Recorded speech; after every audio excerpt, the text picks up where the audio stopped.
ইরানের শাসক বদলের চেষ্টায় আমেরিকা জাতীয় নিরাপত্তা দলের সঙ্গে বৈঠকের আগে ইঙ্গিত দিয়ে রাখলেন ট্রাম্প। ইরানের 3 পরমাণু কেন্দ্রে হামলা চালানোর পরে হোয়াইট হাউসের তরফে জানানো হয়েছিল, সে দেশের সরকারকে ক্ষমতাচ্যুত করা কোনোভাবে আমেরিকার লক্ষ্য নয়। ছবিতে ইরানি শাসক বদল নিয়ে ইঙ্গিত দিলেন মার্কিন প্রেসিডেন্ট ডোনাল্ড ট্রাম্প।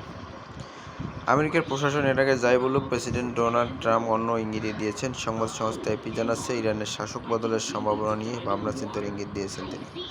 সোমবার দুপুরে জাতীয় নিরাপত্তা দলের সঙ্গে বৈঠকে বসার কথা ট্রাম্পের। তার আগে তেহরানের শাসক বদলের সম্ভাবনা নিয়ে সমাজ মাধ্যমে প্রশ্ন তুলেছেন তিনি। যদিও ইরানের 3 পরমাণু কেন্দ্রে হামলা চালানোর পরে হোয়াইট হাউসের তরফে জানানো হয়েছিল, সে দেশের সরকারকে ক্ষমতাচ্যুত করা কোনোভাবে আমেরিকার লক্ষ্য নয়। রবিবার ভোরে ভারতীয় সময় ইরানের নাতানাজ ইস্পাহান 4 পরমাণু কেন্দ্রে হামলা চালায় আমেরিকান সেনা। ট্রাম্প এই অভিযানকে সফল বলে বর্ণনা করেন।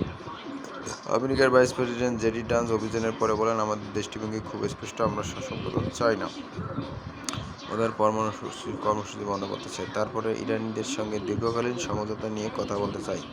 তিনি এও জানান যে কূটনৈতিকভাবে বিষয়টি নিয়ে ইরানের সঙ্গে সমঝোতা করতে চান তারা। কিন্তু ভান্সের এই বক্তব্যের পরে একদিন কাটতে না কাটতে ট্রাম্প ইরানের শাসক বদলের সম্ভাবনা নিয়ে ইঙ্গিত দিয়েছেন।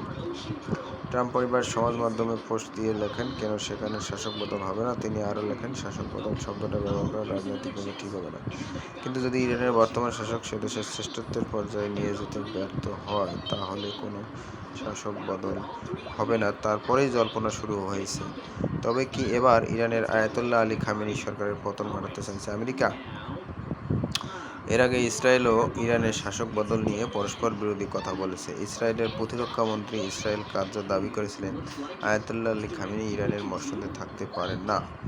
ইসরায়েলের বিদেশমন্ত্রী জেডিয়ন সারের গলায় শোনা যায় ভিন্ন সুর। তিনি জানান, ইরানের শাসক বদল তাদের উদ্দেশ্য নয়। অন্তত এখন পর্যন্ত। জার্মানির একটি সংবাদ মাধ্যম সাক্ষাৎকার দিতে গিয়ে তিনি জানান, ইসরায়েলের মূল উদ্দেশ্য ইরানের পরমাণু কর্মসূচি বন্ধ করা, আর সেজন্যই পদক্ষেপ করছে নেতানিয়াহু সরকার। তার আগে নেতানিয়াহু গত রবিবার প্রকাশ্যে তেহরানে ক্ষমতার পালাবদলে সক্রিয় হওয়ার জন্য ইরানের আমজনতার কাছে আবেদন জানিয়েছিলেন। এবার ট্রাম্পও কি সেই পথে হাঁটছেন? সেই কারণেই কি রবিবার হামলা চালিয়েছেন? চলছে জল্পনা।